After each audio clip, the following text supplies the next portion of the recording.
I wanted to see how far I could push this flash, so I ran it at 100% power over and over and over again. It smells hot. I took it to the top of a mountain to shoot sunset against the sun. I even tested it against a real live studio photo shoot. Most speed lights would fail pretty fast, but this one didn't. At least not right away.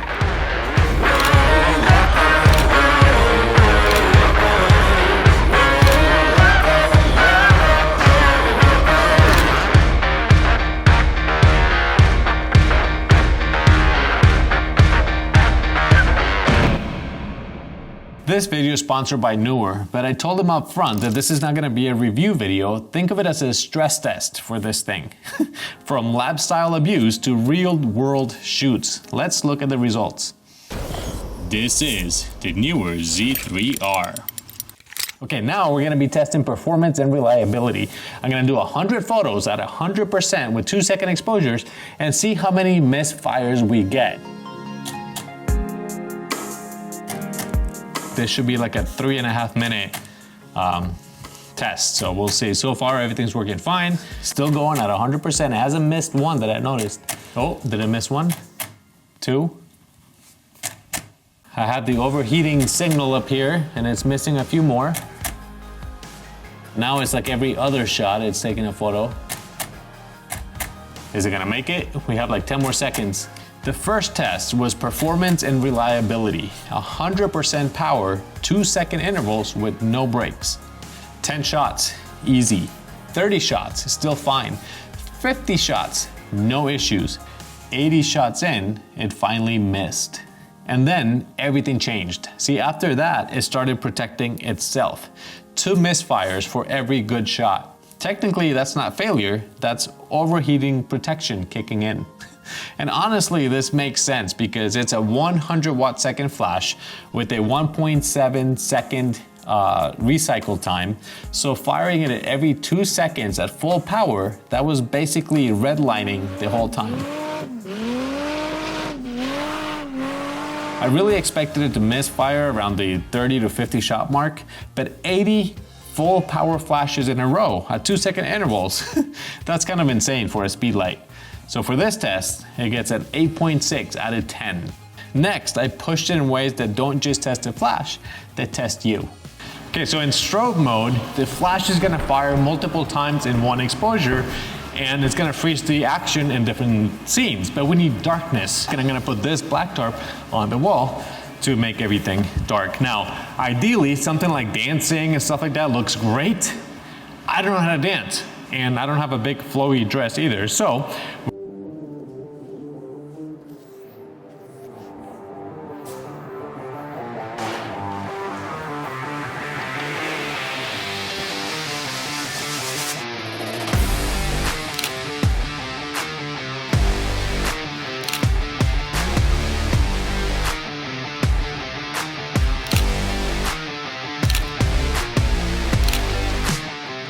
all right, so with the one light, it looks awesome, but that's a flash on camera. To make it a little bit more professional, I'm gonna have 2 lights side by side, or one in the front, one to the side, just to make it look a little bit better. Now for this, I'm gonna use the Neewer QZ as a trigger, but remember, this is compatible with the Godox 2.4 GX system. So you don't have to replace your existing lineup, you can add to it.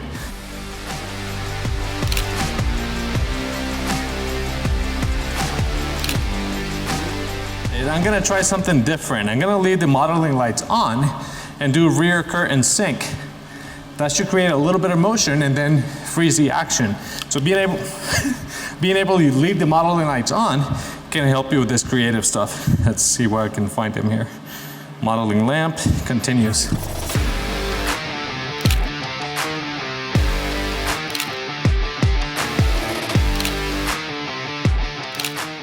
Strobe mode, rear curtain sync, and front curtain sync. This felt more like a workout than a photo shoot.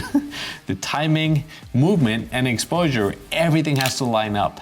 I started off with the flash on camera, and that did great, but I got that paparazzi look. So I decided to switch gears again, and this time test the connectivity. I was triggering it with the QZ transmitter by Neewer. and it stayed completely consistent. It didn't miss anything. As far as the test, the flash did not struggle at all. No misfires, not even one. The weak link here was me, not the gear. You see, see that? That's real sweat. That was an intense 30-minute session, and with all of those flashing lights, I was dizzy and a bit nauseous, to be honest. I had to stop. The flash didn't even warm up, so for this one, it gets a 10. As I was going through the photos, I thought of something else. It's a magnetic head, so you can have attachments. You could use a different color light to change the colors in the images, to add an effect. So you got the warm light with the blue flash, and now you're really adding contrast to those photos with the rear curtain sync or the front curtain sync. So the option to add attachments that easy, that's awesome. I didn't think of it when I was taking pictures, but next time I'll do that. Then I took it outside to simulate a sunset photo shoot, and I ran it at full power for 30 minutes straight.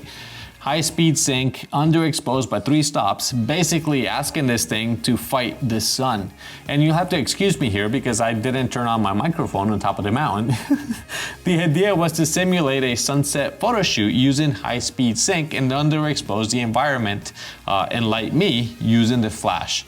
This is really a stress test on a flash, and if it's going to miss, it's going to be here. You see, high speed sync is very demanding for any flash. It's very difficult to flash that light at high speeds with enough power to light up your subject. And that's why a lot of flashes don't even offer this option. This is where that 100 watt second really matters, because in high speed sync, you're gonna lose a lot of that power. One thing I noticed is that if you're not within 6 feet from the flash, it's just not strong enough to make you pop. But that's not failure. That's physics. If you notice in pretty much every video when somebody's shooting a high-speed sync, the flash is extremely close to that model. And that's because what I mentioned earlier, high-speed sync is truly pushing the limits of any flash. All right, my flash has a little red warning on top saying it's overheating. And I knew that was coming because that's a lot of work for a small flash like this. I did get a lot of shots, and as you can tell, the sun is down. The light on me, it's a half a sun right now. But it did fantastic. I did manage to get a lot of photos, and some of them are gonna be even good. If you have a plan when you come out, I'm sure you can set up your shots and get better images than what I just got here running around trying to maximize the flash. I wasn't planning. I set the flash at 100% and got as many photos as I could just to see what would happen and how long it would take to heat up. Anyway, 160 shots later, it missed 11. That's 9.3 out of 10. When I got 2 flashes, even better. And again, they're small and easy to throw in your bag and do that. But the 1 flash, I'm impressed. Pass. Good score so far, but none of that matters if it can handle a real photo shoot. Now I'm gonna be testing the newer Z3R for a real stock photography shoot. Yes, something I do, fast paced and very demanding. Let's see how it performs.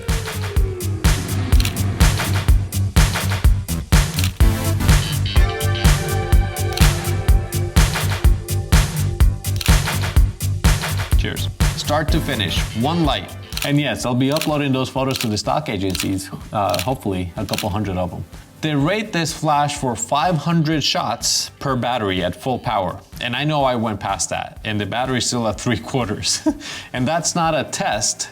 This is a real photo shoot. Chances are you're not gonna be using it at full power every shoot, but this is good to know that it can. I used it between 1/4 and 1/2. A couple times I went to a full, but not always. The one thing I didn't expect to use so much in this was the modeling lights. It's got this one up here on the head to help you preview the light before you flash. And then it's got this one's in the front, 2 lights right here to not only help you focus in dark conditions, like when we were doing the boxing thing, but also in a creative way, because they had the option to turn them off right when the flash goes off, or to leave them on the whole time. You can use them to add motion before the flash hits or after. And that's how we got these shots. It smells a little hot, but it did show me exactly where the limit is. If you push it too hard or too fast, it protects itself. Use it in a way that it's meant to be used, and it keeps going. The limit wasn't the flash, it was me trying to keep up with it. See, as far as the speedlight goes, in my opinion, the newer Z3R did fantastic. It's a fantastic speedlight. I'm gonna give it 9 out of 10 as a score because it did miss a few shots. Now, let's be fair, it is an amazing tool. But if you really want a flash that can outpower the sun, that can shoot back to back for as long as you can hold your camera, and has more features than this little speedlight right here, then perhaps you should be looking at a full-size strobe like the newer Q6. And if you haven't watched a video of this thing in action, I'll put the link right here. Thank you so much for watching. Don't forget to like and subscribe, and I'll see you guys in the next video. Bye. The stories are different, but my heart is the same.